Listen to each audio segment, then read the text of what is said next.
Hello साथियों, सभी का स्वागत है आपका online YouTube channel Awadh coaching platform पे।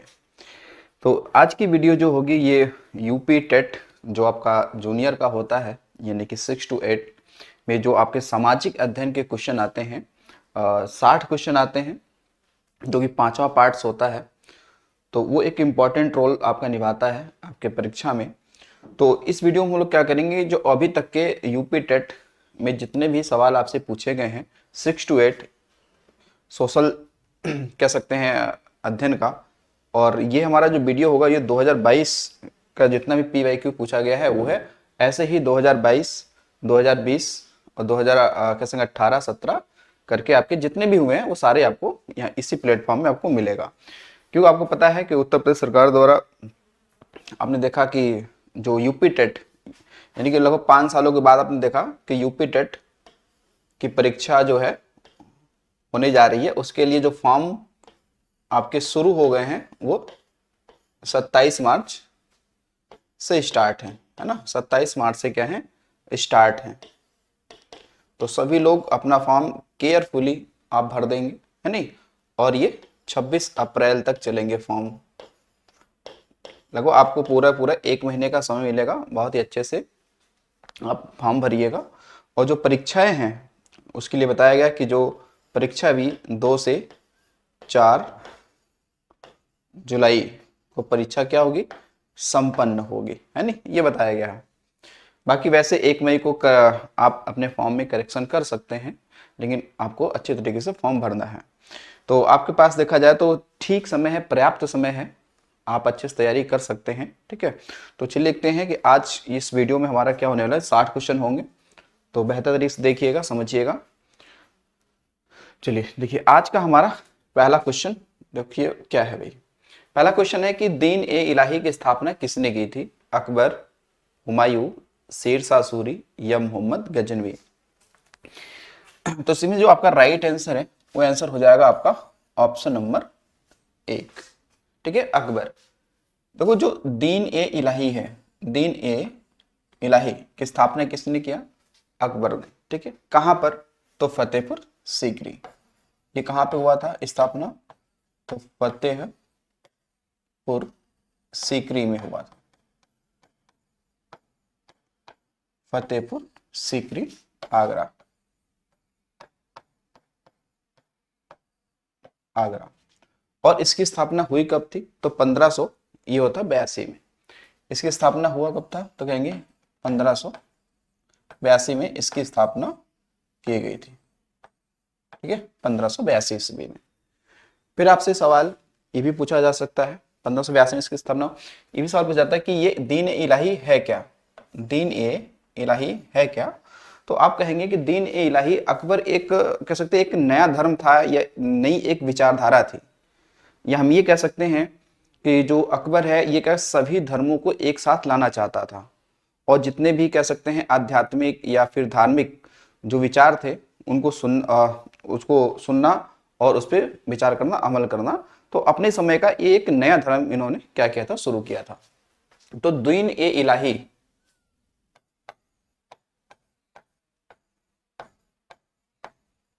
को अपनाने वाला जो पहला व्यक्ति था, पहला व्यक्ति, वो कौन थे? बीरबल। ठीक है, बीरबल। तो दीन ए इलाही को अपनाने वाले कौन थे? पहले व्यक्ति बीरबल थे। और अगर ये देखा जाए हिंदुओं की जब बात करते हैं तो हिंदुओं में पहला और अंतिम व्यक्ति कौन है? तो यही होंगे बीरबल। तो इन्होंने सबसे पहले दीन ए इलाही को क्या किया था? अपनाया था। तो दीन ए इलाही कह सकते हैं है क्या? कह सकते हैं कि अकबर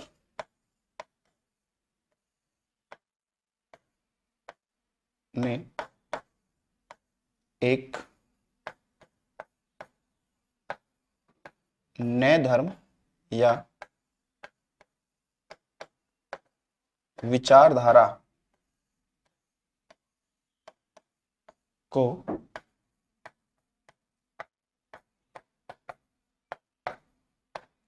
शुरू किया था। ठीक है, एक नई विचारधारा को उन्होंने शुरू किया था, लेकिन ये सक्सेस नहीं हो पाया। बाद में फ्लॉप हो गया। आगे देखिए, वेनसांग किसके शासन काल में, वेनसांग किसके शासन काल में भारत आया था? हर्षवर्धन, चंद्रगुप्त, विक्रमादित्य, स्कंदगुप्त या समुद्रगुप्त? तो देखिए, जो वेनसांग है एक चीनी यात्री है ना, क्या चीनी यात्री है, और ये जो हर्षवर्धन है ना, तो इनके शासन काल में ये व्यक्ति आया। और हर्षवर्धन की अगर बात करें तो हर्षवर्धन की जो राजधानी थी, कैपिटल, इनकी जो राजधानी, वैसे इनकी दो राजधानियां थी, एक थी थानेश्वर, थानेश्वर जो कि ये कहाँ था, हरियाणा में था, है नी, और दूसरा क्या है, कन्नौज, कन्नौज जो यूपी में है, ठीक है ना। तो ये इनकी क्या थी, प्रारंभिक राजधानी थी, ये इनकी क्या थी, प्रारंभिक राजधानी थी, ठीक है, क्या थी, प्रारंभिक राजधानी थी। अब देखिए, जो वेनसांग की बात करते हैं तो वेनसांग ये 631 ईस्वी में ये आए थे, ठीक है, 631 ईस्वी में आए थे। और वेनसांग कह सकते हैं कि भारत में कितने, तो बता सकते हैं कि 15 वर्षों तक ये रहे, ठीक, 15 वर्षों तक ये रहे, और इन्होंने बौद्ध धर्म की क्या ली, शिक्षा ली, ठीक, बौद्ध धर्म के बारे में जाना समझा। और जो वेनसांग की एक पुस्तक भी आती है, इनकी क्या एक पुस्तक है, और उसका नाम है आपका सी यू की, ठीक है, सी यू की, ठीक। उसके अलावा इनको, वेनसांग को हम लोग यात्रियों का राजकुमार भी कहते हैं, यात्रियों का क्या कहते हैं, राजकुमार कहते हैं, यात्रियों का राजकुमार कहते हैं। बाकी ये अगर देखेंगे तो 643 ईस्वी में कन्नौज में एक सम्मेलन होता है, उसमें भी इन्होंने क्या लिया था, भाग लिया था। उसके अलावा चंद्रगुप्त, जो ये विक्रमादित्य हैं, जिन्हें चंद्रगुप्त द्वितीय भी कहते हैं, इनको चंद्रगुप्त द्वितीय सेकंड भी कहते हैं, तो इनके समय में देखा जाएगा, इनके समय में तो एक यात्री आया था, उस यात्री का जो नाम था वो था फाहियान, क्या नाम था, फाहियान, ठीक है, फाहियान। तो ये चीनी यात्री था, चीनी यात्री। वैसे वेनसांग भी क्या है, चीनी यात्री ही है, ठीक है ना। वेनसांग ये भी कहां से है भाई, चीन से, ये भी क्या है, चीन से।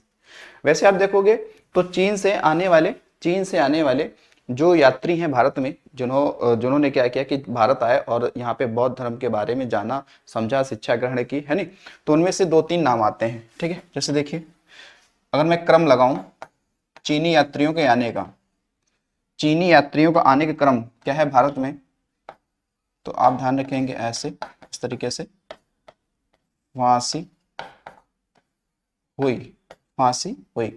तो सबसे पहले चीनी यात्री कौन आया, फाहियान, कौन आया, फाहियान। फिर स्युंगन, कौन, स्युंगन। फिर वेनसांग, वेनसांग, और ई से कौन हो गया, इत सिंह, कौन हो गया, इत सिंह। तो ये 4 यात्री आते हैं इसी क्रम में, सबसे पहले फाइयान, स्युंगन, वेनसांग और फिर इत सिंह। चलिए अगला देखिए, अगला, निम्नलिखित बादशाहों में से किससे कलंदर कहा जाता है? तो कलंदर कहा जाता है, देखिए, बाबर को, ठीक है ना। कलंदर किसे कहते हैं, बाबर को कहते हैं। क्यों कहते हैं, रीजन क्या है, क्योंकि आपने देखा कि बाबर ने क्या किया कि 1526 में प्रथम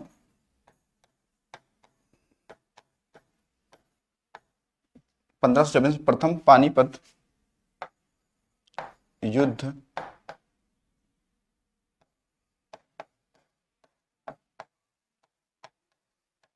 जीतने के बाद प्रत्येक, क्योंकि ये कहाँ का था, काबुल का था, काबुल काबुल काबुल वासियों को एक एक चांदी का सिक्का, जिसे शाहरुखी कहते थे, शाहरुखी,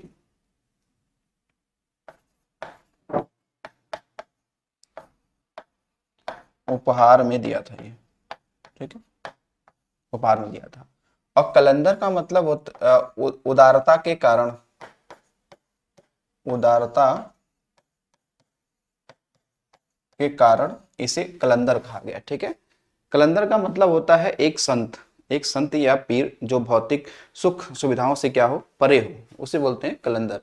तो अब ये अच्छा, इसमें आपने देखा कि बाबर ने क्या किया था, इसी प्रथम पानीपत युद्ध में ही, है ना, प्रथम पानीपत युद्ध में ही ये किसके बीच में हुआ था, तो आप बताएंगे कि ये हुआ था बाबर और इब्राहिम लोदी के मध्य हुआ था, है नी, जिसमें से बाबर क्या हो गया, बाबर जीत गया। उसके अलावा बाबर ने इसी में क्या किया था कि तुलगमा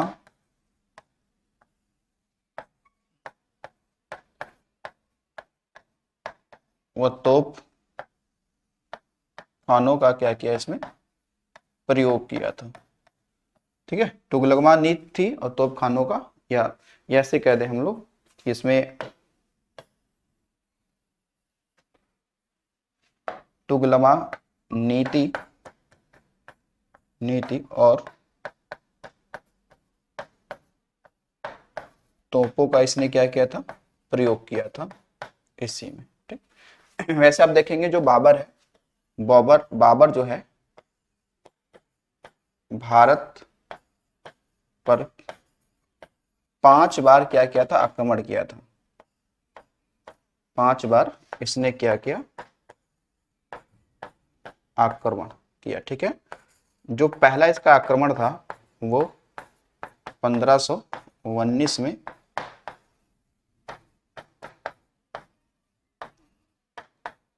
यूसुफ जई जाति के विरुद्ध था, ठीक, विरुद्ध था। तो ये इतनी बात आपको ध्यान रखना है बाबर के संदर्भ में, ठीक है, बाबर के संदर्भ में। चलिए अब आते हैं अगले सवाल पर। अगला है बंगाल का विभाजन करने वाला गवर्नर जनरल कौन था, मिंटो, कैनिंग, मेयो या फिर कर्जन। जबकि ये एक बहुत ही बेहतर सवाल आपका बनता है, ठीक है। तो इसमें आप देखिएगा, जो हम लोग बात करते हैं, जो लॉर्ड कैनिंग है ना, कौन, लॉर्ड कैनिंग। तो लॉर्ड कैनिंग के समय हमने देखा था कि वो आपके प्रथम स्वतंत्रता संग्राम के लिए युद्ध शुरू हुआ था, है ना। और जो लॉर्ड कर्जन है आपका, जो लॉर्ड कर्जन, तो लॉर्ड कर्जन के ही कार्यकाल में क्या हुआ था, ये भाई बंगाल विभाजन हुआ था। तो ये 1899 से ये 1905 तक इनका क्या रहता है, कार्यकाल रहता है, लॉर्ड कर्जन। तो ये मतलब कह सकते हैं भारत में सबसे कह सकते हैं विवादित कार्यकाल इसी गवर्नर का रहा है, और सबसे अलोकप्रिय, है नी, लोग नहीं पसंद करते थे इस व्यक्ति को या इस वायसराय को। हालांकि जो लॉर्ड कर्जन था ये सबसे युवा वायसराय था, ये क्या था, सबसे युवा वायसराय, 39 वर्ष की एज में ये वायसराय बन गया था।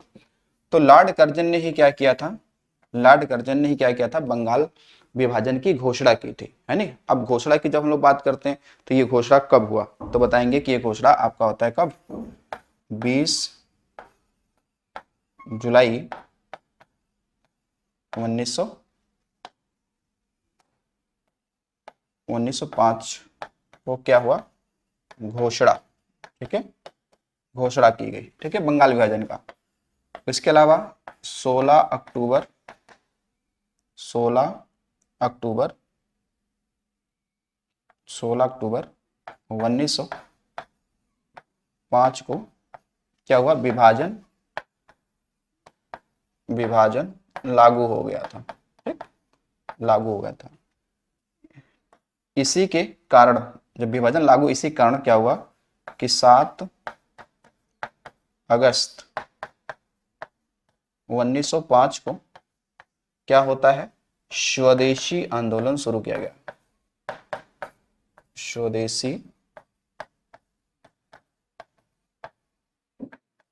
आंदोलन क्या किया गया, ये शुरू किया गया था, ठीक। अब देखो जो लॉर्ड कर्जन है, इसके समय कई सारे चीजें अगर देखा जाए तो आपने कहा इस लॉर्ड कर्जन के ही समय क्या हुआ था कि 1905 में रेलवे बोर्ड का क्या होता है, गठन भी होता है ना, रेलवे बोर्ड का गठन होता है। इसके इस समय आप देखेंगे तो 1904 में, कब, 1904 में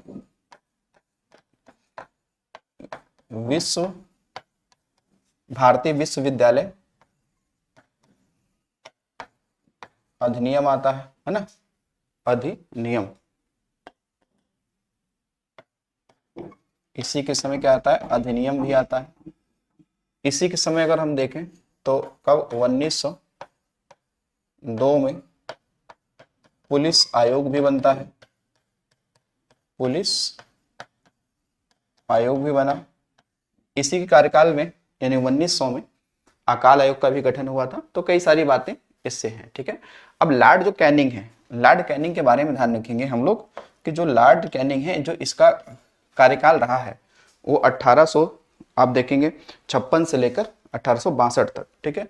इस कार्यकाल का 1856 से लेकर 1862 तक रहा है। और जो लॉर्ड कैनिंग है ये क्या था भाई, अंतिम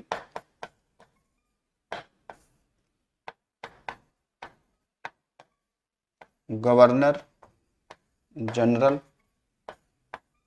व प्रथम क्या था, वायसराय। प्रथम क्या था, ये वायसराय था, ठीक है। लॉर्ड मेयो जानते ही हैं, 1800 जो 71 में जो प्रथम जनगणना हुई थी इन्हीं के कार्यकाल में हुई थी। मिंटो हालांकि दो थे, मिंटो फर्स्ट, मिंटो सेकंड। चलिए अगला देखिएगा, कुंवर सिंह किस राज्य के जमींदार थे, अवध, जगदीशपुर, बिठूर या बैरकपुर।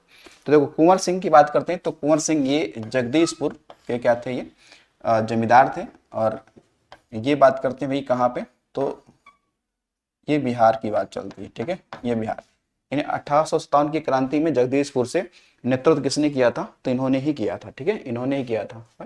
बाकी अवध में देखेंगे तो अवध में तो बेगम हजरत महल ने किया था, ठीक है। बिठूर कानपुर से नाना साहब और उनके सेनापति तात्या टोपे थे। और बैरकपुर तो छावनी ही थी, है नी, जहां से मंगल पांडे ने विद्रोह किया था।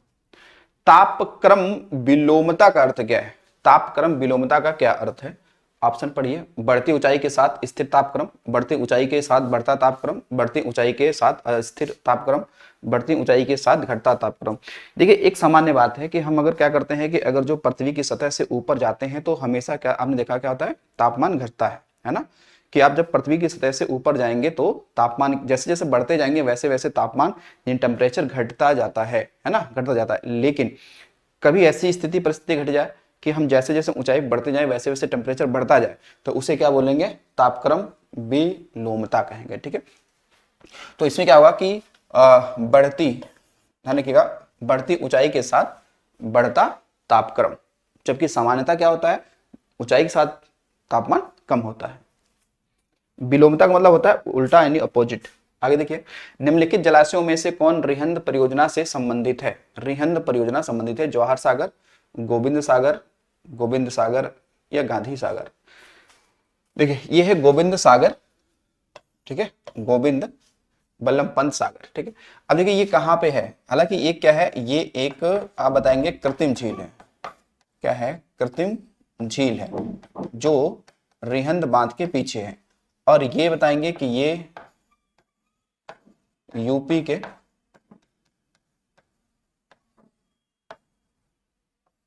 सोनभद्र, ठीक है, और मध्य प्रदेश की ये सीमा पे है, ठीक है ना, सीमा पे। अगर देखा जाए क्योंकि यूपी में ज्यादा इसका विस्तार है, बाकी ये एमपी के सीमा पे भी है। तो रिहंद परियोजना यानी कि रिहंद एक बांध है, तो जो रिहंद एक नदी भी है, रिहंद रिहंद सोन की क्या है, सहायक नदी है। सोन की क्या है ये, सहायक नदी, ठीक है। और जो सोन है ये गंगा की सहायक, ये क्या है, गंगा की ये सहायक है, ये गंगा की सहायक नदी है, ठीक। तो जो रिहंद बांध है ये कह सकते हैं कि हमारे उत्तर प्रदेश में, या ये कह सकते हैं कि जो गोविंद वल्लभ पंत सागर है ये उत्तर प्रदेश में सबसे बड़ा क्या है, झील है। और कैसा झील है, तो कृत्रिम झील है। बाकी आप देखेंगे गोविंद और गांधी ये दोनों मध्य प्रदेश में है, जबकि जवाहर ये कहाँ पे, ये राजस्थान में है। और ये दोनों आप देखेंगे तो ये आपके चंबल नदी पे स्थित है, ठीक। तो इनको सबको ध्यान रखिए। आते हैं अगले सवाल पर। अगला है शिव किला प्रसिद्ध पर्वतीय दर्रा किस राज्य में है? सिक्किम में, उत्तराखंड में, हिमाचल प्रदेश में या जम्मू कश्मीर में? तो जो शिव किला जो दर्रा है ये आपका कहाँ पे है, हिमाचल प्रदेश में। क्योंकि हिमाचल प्रदेश में अगर हम देखें तो यहाँ पे कुछ दर्रे और भी हैं इनके अलावा। शिव किला से यहाँ पे रोहतांग दर्रा भी है। कौन सा? रोहतांग दर्रा भी है। इसके यहाँ पे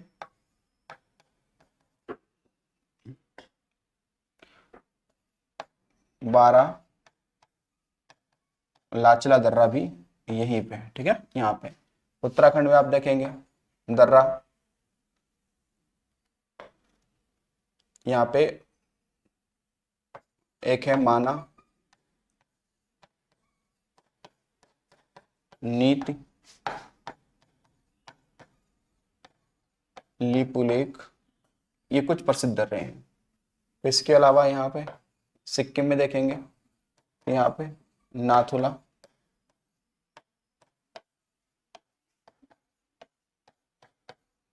जयलेपला दर्रा, ठीक है, ये सिक्किम में हो जाएंगे। सामाजिक अध्ययन के अध्यापक को विषय वस्तु के साथ साथ ज्ञान होना चाहिए, ठीक है, ज्ञान होना चाहिए। शिक्षा तकनीकी का, शिक्षण विधियों का, शिक्षा के उद्देश्यों का। तो इसमें से क्या आपका सही है? देखो इसमें आपका जो शिक्षण विधि है ये ज्ञान होना चाहिए, है ना, शिक्षण विधियों का ज्ञान। भूगोल शिक्षण हेतु सर्वाधिक उपयोगी सहायक सामग्री कौन सी है? अब यहाँ पे लिखा भूगोल शिक्षण हेतु सर्वाधिक समय, तो ये आपका होना चाहिए क्या? मानचित्र होना चाहिए। क्या होना चाहिए भाई? मानचित्र होना चाहिए। और ध्यान रखिए मानचित्र जो होता है ये 3 प्रकार के होते हैं। कितने प्रकार के होते हैं मानचित्र? ये 3 प्रकार के होते हैं। कहेंगे कौन कौन से? एक होता है भौतिक यानी कि फिजिकल भौतिक मानचित्र, एक होता है राजनीतिक, और एक होता है विषयगत। जैसे हम लोग इसे कहते हैं थीमेटिक बोलते हैं, ठीक है। भौतिक वाले में क्या है, इसमें मतलब कोई भी प्राकृतिक चीज को दर्शाया जाता है, जैसे कि नदी है, झील है, पर्वत है, पहाड़ है, इस तरीके से।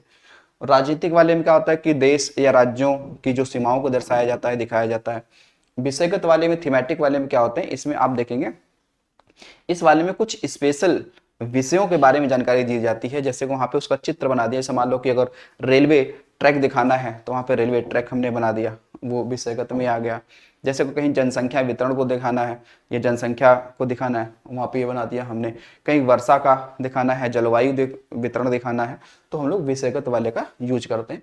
और जो मानचित्र होते हैं, मानचित्र के देखेंगे भाई 3 क्या होते हैं, 3 घटक होते हैं, कंपोनेंट होते हैं 3 घटक। 3 घटक कौन कौन से हैं? देखिए एक होता है आपका क्या, दूरी, है ना, दिशा और प्रतीक। क्या होते हैं? प्रतीक, है ना, प्रतीक। और अगर जो हम मानचित्र की बात करें, इनको पैमाने के आधार पे क्या करें, वर्गीकरण करें, तो ये 2 तरीके मानचित्र होते हैं। एक छोटा पैमाना का मानचित्र, एक बड़े पैमाने का मानचित्र।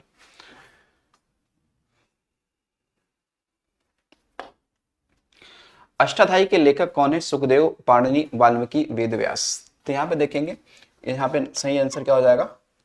पाणिनि। ठीक है, वाल्मीकि ने तो क्या लिखा है? रामायण, है ना। वेद व्यास ने तो संकलन किया है किसका? महाभारत, महाभारत।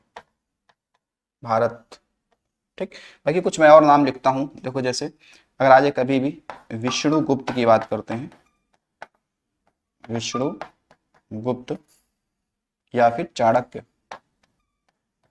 इनकी कौन सी पुस्तक है? इनकी पुस्तक बताएंगे कौन सी? अर्थशास्त्र, अर्थशास्त्र जो राजनीति विषय पर क्या है? आधारित है, राजनीति विषय पर आधारित है। एक पहला लिखा, फिर दूसरा एक व्यक्ति है कौन? दंडी, दंडी। इनकी पुस्तक है 10 कुमार चरितम, यानी 10 राजाओं का चरित्र के बारे में बताया गया। तीसरा है यहाँ पे एक आ जाएंगे अष्टधाई हो गया, और दंडी, और एक आपको मिलेगा विशाख दत्त, विशाख दत्त। तो इनकी पुस्तक है मुद्रा राक्षस। कौन सी है? मुद्रा राक्षस। ठीक है, कौन सी? मुद्रा राक्षस। उसके अलावा एक है तीसरा, चौथा यहाँ पे लिख देते हैं, एक है विष्णु शर्मा। इनकी पुस्तक कौन सी है? पंचतंत्र। कौन सी है? पंचतंत्र, है। तो ये कुछ आप नाम ध्यान रखेंगे। अगर देखिए, द्वितीय बौद्ध संगीत का आयोजन किसके राज्य काल में हुआ था? किसके राज्य काल में हुआ था? ये पूछ रहा है दूसरा वाला। ठीक है, कौन सा? दूसरा वाला। तो दूसरा वाला ये तो हुआ था किसके? कालाशोक। बाकी मैं यहाँ पे 2-3 नाम हम लिख देते हैं। देखिए, पहला हो गया प्रथम बौद्ध संगति की बात करेंगे, फिर कौन सा होगा आपका? द्वितीय वाली हम लोग बात कर देते हैं, फिर तृतीय बौद्ध संगति, फिर होगा कौन सा? चतुर्थ बौद्ध संगति। ठीक, अब हम लोग बात करते हैं कि भाई इनके अध्यक्षों के लिए, फिर जगह की बात कर लेते हैं, स्थान। पहला वाला जो हुआ था वो होता आपका राजगृह में। कहाँ? राजगृह, जो कि कहाँ पड़ता है? ये जगह बिहार में पड़ता है। दूसरा वाला जो है ये हुआ था वैशाली, ये भी पड़ता है बिहार में ही पड़ता है, ये भी बिहार में पड़ता है। दूसरा है पाटलिपुत्र, पाटलिपुत्र, ये भी कहाँ पड़ता है? जगह बिहार में। चौथा कुंदलवन, ये पड़ता है कश्मीर, जम्मू कश्मीर, ऐसे में लिख देते हैं जम्मू कश्मीर। ठीक, अब सवाल ये उठा कि यहाँ पे अगर राजाओं की बात करते हैं, ठीक है, थोड़ा सा जगह कम पड़ गया है ना, अध्यक्ष भी लिखना है था ना यहाँ पे। चलो देखते हैं, अब यहाँ पे हम अध्यक्ष की बात करते हैं। अध्यक्ष इसमें कौन थे? पहले वाले में तो आपने पढ़ा होगा अध्यक्ष के संबंध में। तो यहाँ पे जो आते हैं, एक व्यक्ति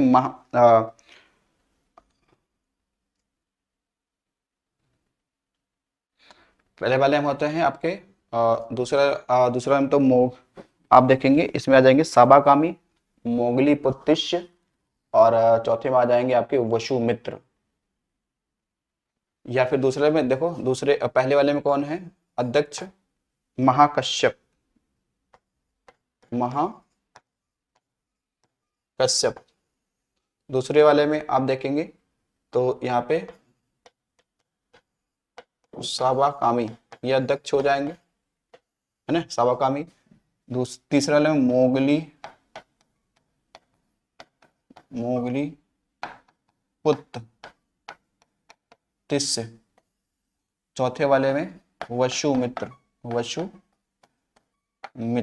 ठीक है, वसुमित्र। तो ये आपकी, तो ये तो हो गया क्या आपका स्थान, है ना, ये हो गया स्थान, ये हो गया आपके अध्यक्ष, ये हो गया क्या? अध्यक्ष। ठीक, ये अध्यक्ष हो गए, दिख रहा है ना? ठीक है, दिख रहा है।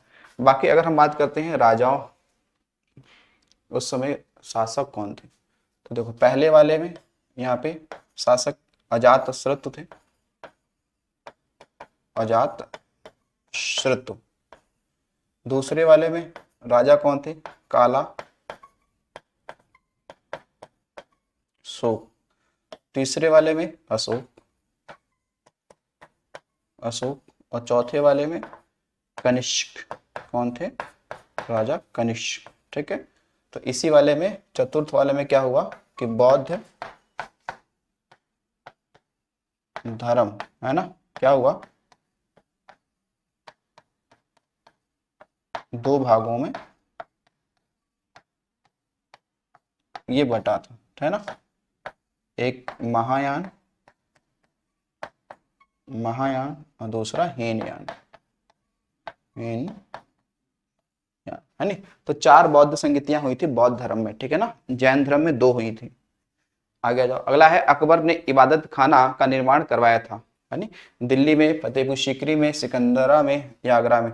तो ये फतेहपुर सीकरी ही उस समय क्या थी, इनकी बहुत ही चर्चित जगह थी, है नहीं। एक प्रकार कह सकते हैं कि वहाँ की इन्होंने कुछ समय के लिए उन्होंने राजधानी भी उसको बनाया था, लेकिन वो चल नहीं पाया था, ठीक है ना। क्या हुआ था, वो चल नहीं पाया था। देखिएगा, जो इबादत खाना है इसकी स्थापना इन्होंने की थी कब, 1575 में, है ना। इबादत खाना एक प्रकार का इनका क्या था, पूजा घर।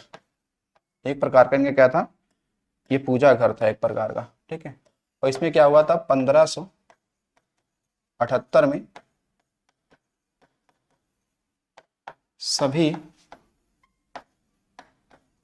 धर्मों की क्या मिली, इसमें अनुमति मिली।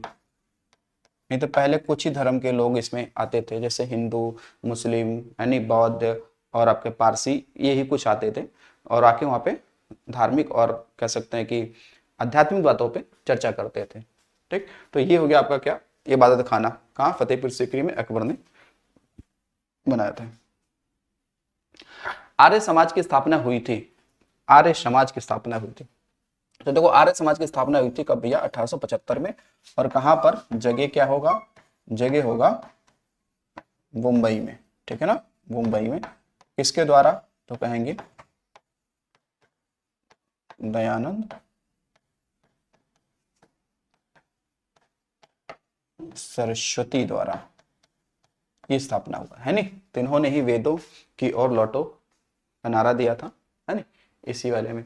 फिर आप देखेंगे एक एक समय आता, एक डेट है 1867। इसमें क्या हुआ था, प्रार्थना समाज की स्थापना हुई थी, है ना। प्रार्थना समाज किसने किया था, कहेंगे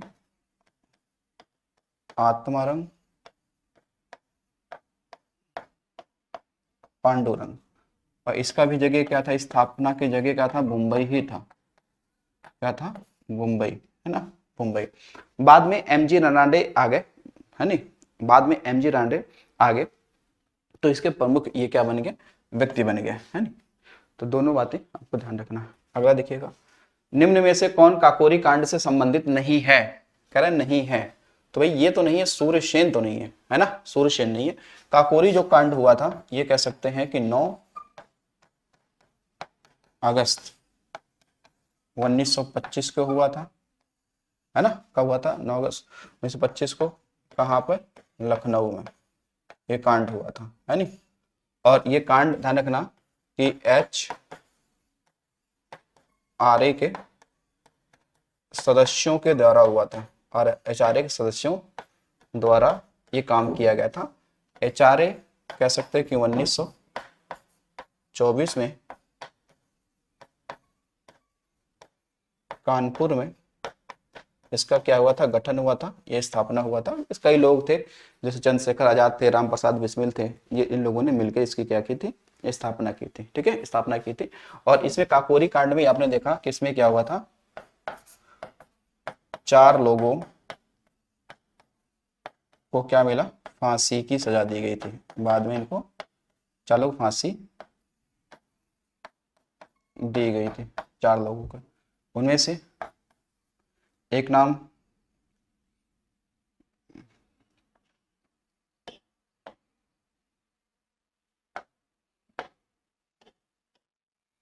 तो एक नाम क्या था? अशफाक उल्ला खां।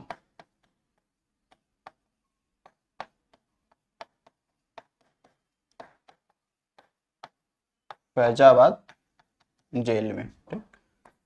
दूसरा नाम है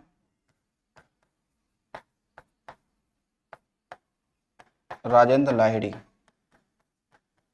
गोंडा वाले जेल में। ठीक। तीसरा तीसरा नाम हो जा उस्ताद बिस्मिल खां,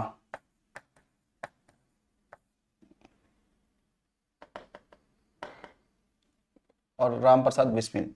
क्या नाम था? राम प्रसाद बिस्मिल, गोरखपुर। और चौथा नाम एक आएगा रोशन सिंह, रोशन सिंह, नैनी जेल। ठीक है, कहाँ पे? प्रयागराज। तो ये भी ध्यान रखेंगे कि इन चारों लोगों में से इनको पहले फांसी मिली थी, इनको पहले मिली थी, यानी कि 17 दिसंबर 1927 को। और बाकी लोगों को, मतलब इनको कह सकते हैं कि पहले फांसी हुई 2 दिन पहले हुई। बाकी 3 लोगों को तो 19 दिसंबर को हुआ था, 19 दिसंबर 1927 को, लेकिन इनका 2 दिन पहले फांसी की सजा दी गई थी। अब आ जाओ 106 क्वेश्चन देखिएगा। भारतीय संविधान का कौन सा भाग मौलिक अधिकार से संबंधित है? भाग 3, भाग 2, भाग 4 या भाग 1? तो ये है ये वाला, है नहीं? तो मौलिक अधिकार हमने कहां से लिया है? ये हमने लिया है यूएसए के संविधान से। इसको हमने क्या किया? ग्रहण किया है। ठीक है, ग्रहण किया है। देखो जरा, अब मैं कुछ भागों को लिखता हूं। अगर मैं कहूं भाई कि भाग 20 का, भाग 20 है, या थोड़ा सा जो भाग आपका 20 है, ये किस संबंध रखता है? तो कह सकते हैं संविधान संशोधन, है ना, संविधान संशोधन। एक आपका है भाग 18, तो ये किससे है? आपातकाल से संबंधित है ना? एक आपका भाग है भाई कौन सा? 17, ये है राजभाषा से। किससे है? राजभाषा से। एक आपका भाग कौन सा है? 15, तो यह है निर्वाचन से। किससे हो जाएगा? निर्वाचन से। भाग अगर आपसे कहा जाए 14A, तो ये है अधिकरण से, अधिकरण से। अगर भाग आपसे कहा जाए 12, तो किससे बताएंगे? बताएंगे वित्त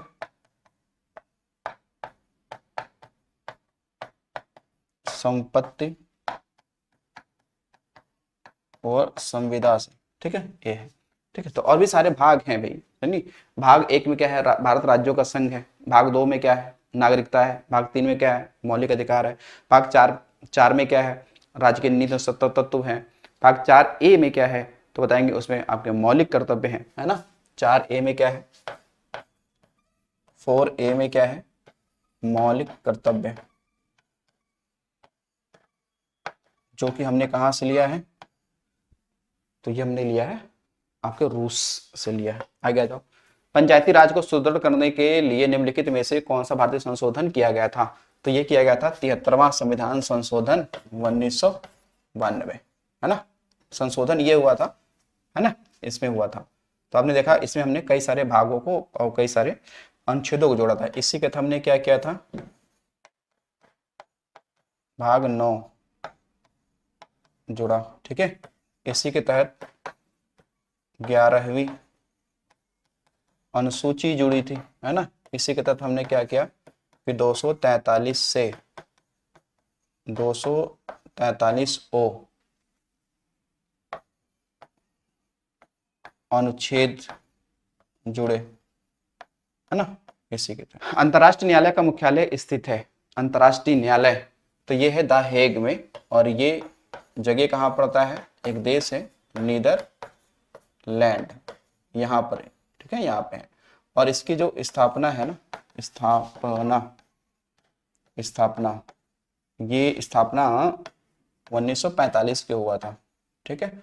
और ये कहीं ना कहीं क्या है आपका यूएनओ का क्या है, अंग है, क्या है, अंग, क्योंकि यूएनओ के 6 अंग हैं, तो 6 अंगों में से एक ये भी है। आगे आ जाओ, अगला है कि भाई जनसंख्या नियंत्रण और परिवार नियोजन विषय भारतीय संविधान के अंतर्गत किस अनुसूची में शामिल हैं। देखिए, तो ये है समवर्ती सूची में, ठीक है, समवर्ती सूची। समवर्ती सूची हमने कहां से लिया है, तो कहेंगे कि ये ऑस्ट्रेलिया के संविधान से, ऑस्ट्रेलिया से हमने लिया है, ठीक है ना। इस पे राज्य और केंद्र दोनों ही नियम बना सकते हैं। इसमें और भी क्या आता है, इसमें देखो भाई, इसमें आपकी शिक्षा आती है ना, शिक्षा, वन, बिजली, फिर उसके बाद में आप देखेंगे वन्य जीव संरक्षण, विवाह, विवाह तलाक भी इसी में आता है, विवाह तलाक, गोद लेने का अधिकार, है नी, गोद लेने का अधिकार इसी में आता है, ठीक। बाकी संघ में देखेंगे, संघ वाले में कौन कौन से, जैसे केंद्र नियम बना दे, है नी, जिसमें केंद्र नियम बना दे, जैसे बैंकिंग है ना, रेलवे है, बीमा है, संचार है, परमाणु है, आदि, ठीक। और राज्य वाले में, राज्य वाले में देखेंगे, जैसे इस पे कहेंगे, राज्य वाले में आप कहेंगे जैसे स्वास्थ्य है ना, जैसे स्वास्थ्य है, स्वच्छता है ना, राज्य स्वच्छता है, आदि, ये सारी चीजें इसमें आ जाती हैं। अवशिष्ट शक्तियां केंद्र के पास होती हैं, ध्यान रखना, अवशिष्ट शक्तियां केंद्र के पास होती हैं। निम्नलिखित में से कौन सा निदेशक सिद्धांत विदेशी नीति से संबंधित है, तो विदेशी नीति के बारे में बताया गया अनुच्छेद 51 में, ठीक है, अनुच्छेद 51 में। जबकि अनुच्छेद 51 क में क्या है, जबकि अनुच्छेद 51 क में देखेंगे तो इसमें 11 क्या है, मौलिक कर्तव्य है, फंडामेंटल ड्यूटीज है, ठीक है। भिलाई इस्पात कारखाना स्थित है, भिलाई, तो भिलाई तो यहाँ पे भिलाई जिला ही है, कहाँ का, छत्तीसगढ़ का, है नी। तो ये आप देखेंगे स्पेशल ध्यान ना कि सेकेंड 5 ईयर प्लान 1956 से लेकर 1961 तक, यानी कि जो दूसरी पंचवर्षीय योजना थी, इसमें हमने क्या किया था 3 हमने कारखाने लगाए थे। एक तो कौन सा हो गया, भिलाई इस्पात, कहाँ पे है, आपने देखा ये है छत्तीसगढ़ में, कहाँ पे भैया, छत्तीसगढ़ में, ठीक, छत्तीसगढ़ में। दूसरा एक आपको मिलेगा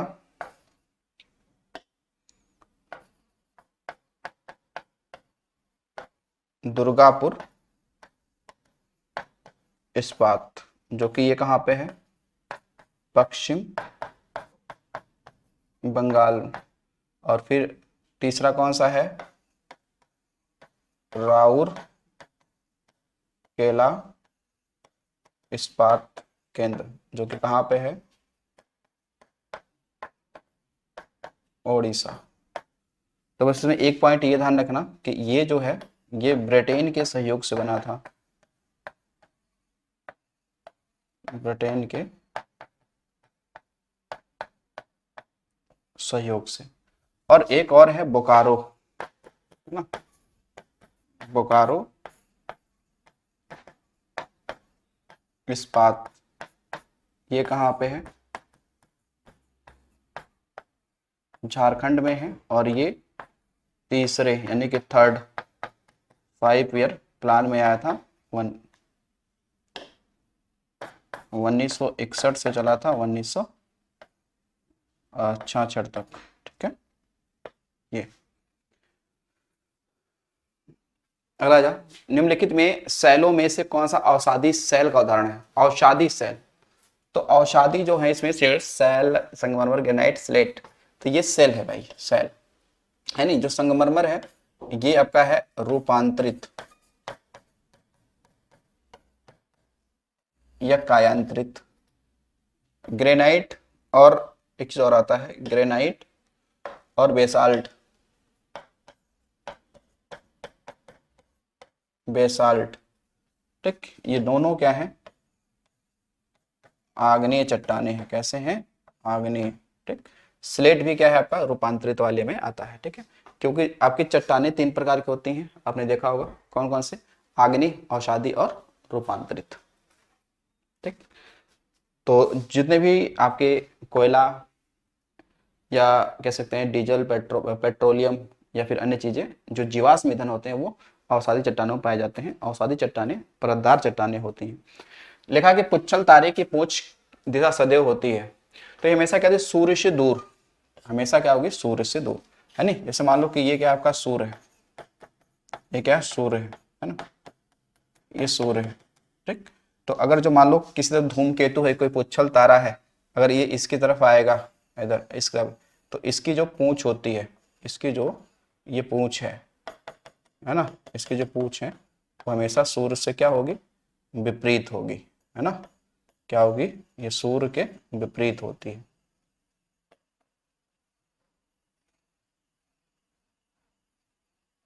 तो ये क्या है? ये पूंछ है, ठीक है ना, पुच्छल तारे की। तो ये सूर्य से क्या होती है? ये विपरीत होती है, पूंछ, ठीक है ना। ये सूर्य से दूर होती है, विपरीत होती है। आगे आ जाओ, निम्नलिखित में से कौन भ्रंश से संबंधित है? भ्रंश यानी कि जिसे हम बोलते हैं ना, भ्रंश यानी रिफ्ट वैली, तो उसको जर्मन भाषा में ग्रोबेन कहते हैं, ठीक है ना। तो ये ध्यान रखेंगे हम लोग कि जो भ्रंश घाटी की हम लोग बात करते हैं, इसे इंग्लिश में हम लोग कहते हैं क्या? रिफ्ट वैली, ठीक। लेकिन भ्रंश घाटी को हम लोग जर्मन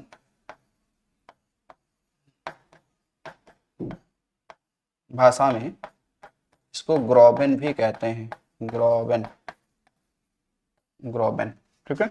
जैसे भारत में बात करें तो जैसे आप देखोगे नर्मदा और ताप्ती क्या है? भ्रंश घाटी, है ना, भ्रंश घाटी।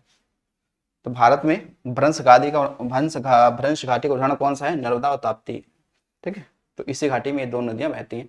निम्नलिखित में से कौन उष्णकटिबंधीय मरुस्थल नहीं है? यानी उष्णकटिबंधीय नहीं है, ठीक है ना। तो फिर इसमें से देखो, गोबी, अरेबिया, कालाहारी, अटाकामा, तो आप देखेंगे ये नहीं है, ठीक है ना, ये नहीं है, क्योंकि ये ठंडा, यानी कि ये जो है ना गोबी मरुस्थल, ये बताएंगे कि ये मंगोलिया व चीन के बीच में है, चीन के बीच में एक शीत मरुस्थल है, शीत मरुस्थल है। दूसरा पॉइंट कि ये एशिया का सबसे बड़ा मरुस्थल है, एशिया का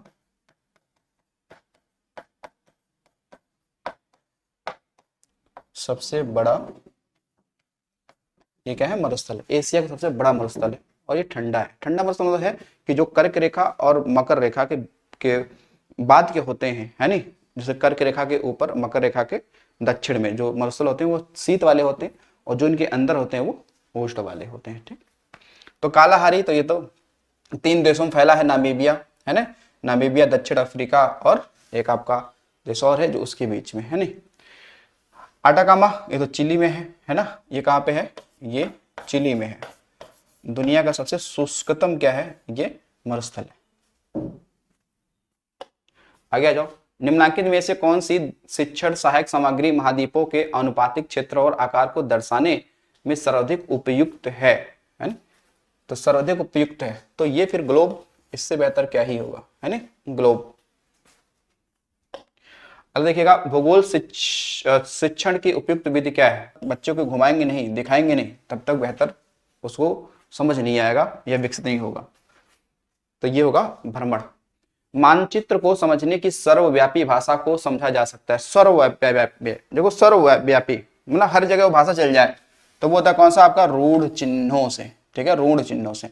रूढ़ चिन्हों का मतलब ये है कि कोई मानचित्र हमने बना दिया, ठीक है, अब वहां पे जैसे हो सकता है कि हर देशों में उसको अलग अलग नामों से जाना जाता हो, लेकिन अगर हम उसका चिन्ह बना देंगे तो जो भी देखेगा वो किसी भी देश में हो वो जान जाएगा कि हाँ कि इसके बारे में बात की जा रही है। ठीक है, जैसे मान लो हमने मैप पे क्या बना दिया, इस तरीके से ऐसे कोई मतलब एरोप्लेन हमने बना दिया। ठीक है, तो एरोप्लेन बना दिया, इसका मतलब ये है कि भाई ये अगर बना हुआ है तो अब इसको बताने की आवश्यकता नहीं है कि क्या है नहीं, तो लोग जान जाएंगे हाँ कि क्या है, एरोप्लेन की बात यहाँ चल रही है। ठीक है, मान लो यहाँ पे हमने इस तरीके से बना दिया, ये रेलवे लाइन्स ऐसे बना दिया हमने, है नहीं, तो जान जाएंगे हाँ कि रेलवे लाइन है नहीं।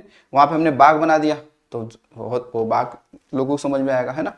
तो इसलिए जो रूढ़ चिन्ह होते हैं, ठीक है, इनको क्या करता है, हर जगह समझा जा सकता है, इस सर्वव्यापी भाषा में यूज होते हैं।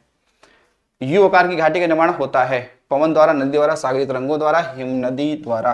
तो देखो ये यू आकार की घाटी जो बनती है ना वो ग्लेशियरों के द्वारा ही बनती है, और नदी के द्वारा जो बनता है वो कह सकते हैं वी आकार की घाटी या स्थलाकृति बनती है इससे। ठीक है, पवनों के द्वारा क्या बनेगा, तो पवनों के द्वारा बनेगा, एक होता है यार डांग, एक होता है एक बरखान स्थलाकृति होती है, बरखान है नी, बरखान होती है एक, है नी। तो ये कुछ होते हैं। सागरी तरंगों के द्वारा भी कुछ बनती है, जैसे देखो पुलीन, जिसे इंग्लिश में बीच कहते हैं, है ना। इसके अलावा इसमें कुछ गुफाएं भी बनती हैं, है ना, गुफाएं बनते हैं। इसके अलावा इसमें आपका स्तंभ भी बनता है ना, स्तंभ बनता है। तो ये सारे आकृतियां बनती हैं। ऑस्ट्रेलिया की राजधानी क्या है, ऑस्ट्रेलिया की राजधानी है भाई कैनबरा। क्या है, कैनबरा। ठीक है, तो ऑस्ट्रेलिया में ही ध्यान रखेंगे कि यहाँ पर है नी कुलगार्डी और कुलगार्ली ये सोने की क्या है, खानी है। यहाँ पर एक आपका पठार है जो पूछा जाता है, और ये अफ्रीका में आपका एक प्रकार का वो खान भी है जो कि सोने और हीरे के खान है। बस ऑस्ट्रेलिया के ध्यान रखें कि यहाँ पे आपको क्या मिलेगा, great barrier reef, great barrier reef. ठीक है, बेरिंग सागर होगा, प्रशांत महासागर। ठीक, तो ये सब ध्यान रखेंगे आप। अगर देखोगा राजपूत पेंटिंग के लेखक कौन है, तो राजपूत पेंटिंग के लेखक हैं आनंद के कुमारा स्वामी, जो कि इनका ये पेंटिंग प्रकाशित हुआ था 1916 में। ठीक है, 1916 में। लोक कला का संबंध किससे है, लोक कला का मतलब लोगों की कला, लोगों की कला मतलब क्या है, वो क्षेत्रीय होगी। कैसा होगा, क्षेत्रीय होगा, रीजनल होगा। ज्यामिति डिजाइन कहते हैं, ज्यामिति डिजाइन किसे कहते हैं, ज्यामिति आकारों से बनी आकृति को। हाँ तो ठीक है, ये होगा। एप्पड़ का संबंध किस राज्य से है, एप्पड़ एक चित्रकला है या फिर एक कला है, तो ये उत्तराखंड है ना। तो एप्पड़ क्या है, एप्पड़ एक चित्रकला है। ठीक है, ये क्या एक चित्रकला है। ऐसे ही आप देखेंगे तो बहुत, अगर हम बात करेंगे महाराष्ट्र में कौन सा है, तो महाराष्ट्र में है वारली, वारली चित्रकला यहाँ पे चलता है ना। फिर इसके बाद में आप देखेंगे एक हम बात करते हैं वेस्ट बंगाल में, तो वेस्ट बंगाल में चलता है अल्पना, अल्पना चित्रकला या लोक कला भी कह सकते हैं इसे। इसके बाद में है आपका गुजरात, गुजरात में है साथिया चित्रकला या गुम्फन चित्रकला, जो कि सांपों की ये चित्रकला होती है। ठीक, ये ध्यान रखेंगे। तो ऐसे जैसे बिहार में क्या है, मधुबनी है नी, है ना। जैसे झारखंड में क्या, जदो पाटिया एक चित्रकला है। मंजूषा पेंटिंग भी बिहार की है। हिंदुस्तानी शास्त्रीय संगीत में श्रुतियों की संख्या कितनी मानी गई है, तो ये मानी गई है 22। कितनी मानी गई भाई, 22। खेल दिवस कब मनाया जाता है, खेल दिवस मनाया जाता है आपका 29 अगस्त को, है ना। मेजर ध्यानचंद जो हॉकी के खिलाड़ी हैं उनके जयंती पर। योग के संबंध में प्रमुख ग्रंथ योग दर्शन के लेखक कौन है, तो योग दर्शन, तो योग दर्शन में आ जाएंगे कौन, महर्षि पतंजलि। लेकिन मैं यहाँ पे लिखूंगा, देखो जैसे कि कपिल जो है, कपिल है नहीं, ये किसके हैं, सांख्य दर्शन, सांख्य दर्शन। जैसे उसका देखो गौतम, ये कपिल के हैं, गौतम ये ऋषि हैं, ये आपके हैं न्याय दर्शन, न्याय दर्शन। फिर उसके बाद में आप देखेंगे एक है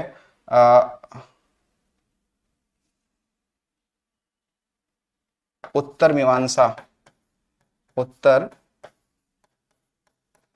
मीमांसा, इसके कौन है, बादरायण, बादरायण। पूर्व मीमांसा दर्शन है, के पूर्व मीमांसा, इसके कौन है, जैमिनी, जैमिनी है ना, जैमिनी। और बाकी यहाँ पे योग दर्शन तो आपने लिख ही लिया है। जीन नामक प्रोटीन किस फसल में पाई जाती है, तो जीन जो होता है ये तो भाई मक्का है नहीं, मक्का से पाया जाता है। और मक्का का जो आटा होता है, ये जो इसका जो पाउडर है, पाउडर, उसे कार्ड कहते हैं। क्या बोलते हैं, कार्ड, ये बोलते हैं। ठीक, क्या बोलते हैं, कार्ड बोलते हैं। गाय की कौन सी नस्ल दुकाजी उद्देश्य की है, दुकाजी मतलब होते दोनों उद्देश्य से उपयोग किया जाए, उसमें एक है कौन सी, थारपारकर। ठीक है, जो स्पेशली ये कहाँ मिलेगी, राजस्थान में। ठीक है, राजस्थान में। दुकाजी का मतलब होता है ना कि जो दोनों कार्यों में उद्देश्य पूरा, कृषि के लिए भी और दूध उत्पादन के लिए भी। तो ये थारपारकर क्या है, ध्यान रखेंगे कि एक दुकाजी नस्ल है।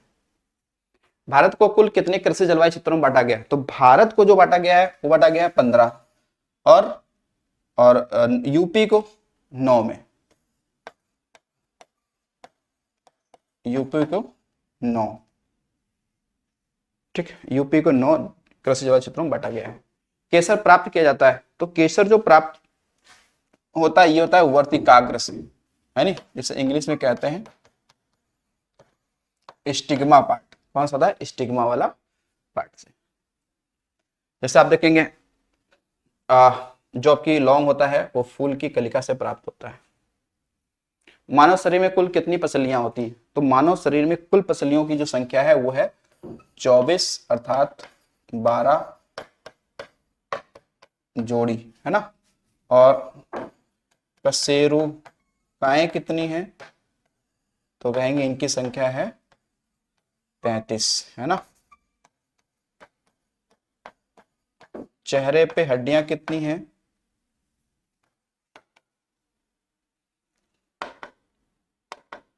चेहरे पर हड्डी कितनी है, तो कहेंगे 14, है ना, कितनी है, 14। टीएबी का टीका किस रोग के बचाव के लिए, टीएबी का टीका, तो टीएबी का जो टीका है वो है आपका मियादी बुखार के लिए, है नी। टीएबी का टीका किसके लिए है, मियादी बुखार के लिए।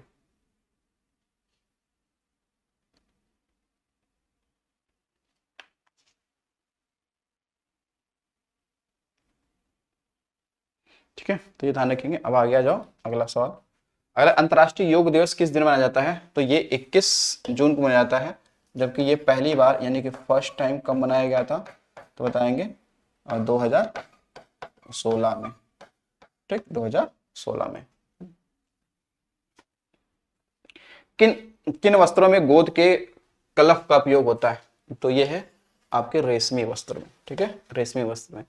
हिंदुस्तानी संगीत में शुद्ध और विकृत कुल मिला के कितने स्वर होते हैं, तो कुल होते हैं भाई इसमें 12 होते हैं। ठीक है, 12 होते हैं, क्योंकि जो शुद्ध स्वर होते हैं उसमें 7 और जो विकृत वाले होते हैं वो 5। ठीक है, तो 7 और 5 12 हो जाएंगे। चार ताल का प्रयोग किस गायकी के साथ किया जाता है, तो ये किया जाता है आपका ध्रुपद गायकी के साथ किया जाता है। ठीक है, ध्रुपद गायकी।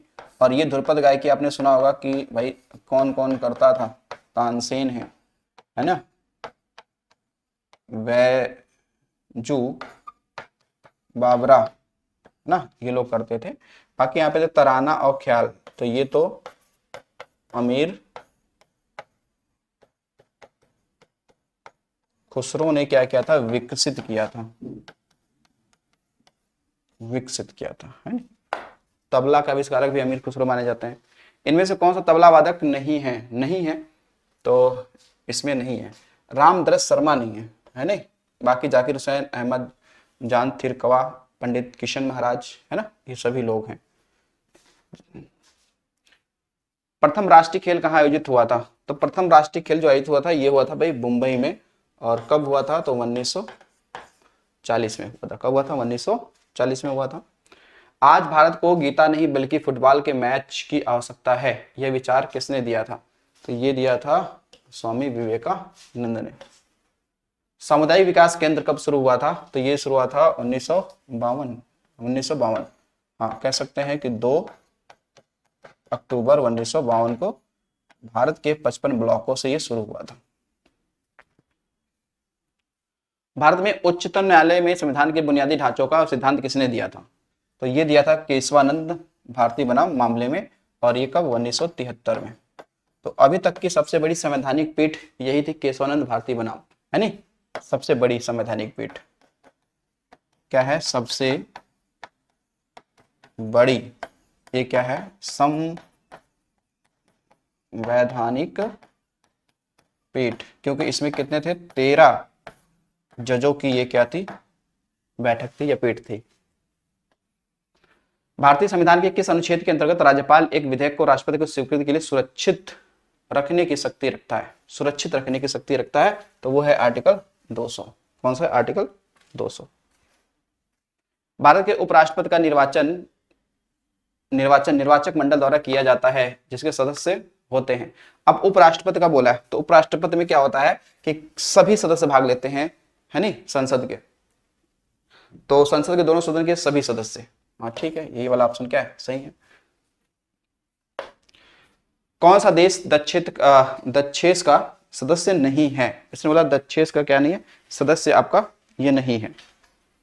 तो सही आंसर इसमें कौन सा हो जाएगा आपका? तो देखिए, बांग्लादेश, नेपाल, जापान, भूटान। भाई इसमें जापान कहाँ से आ जाएगा? जापान तो बिल्कुल नहीं है नहीं।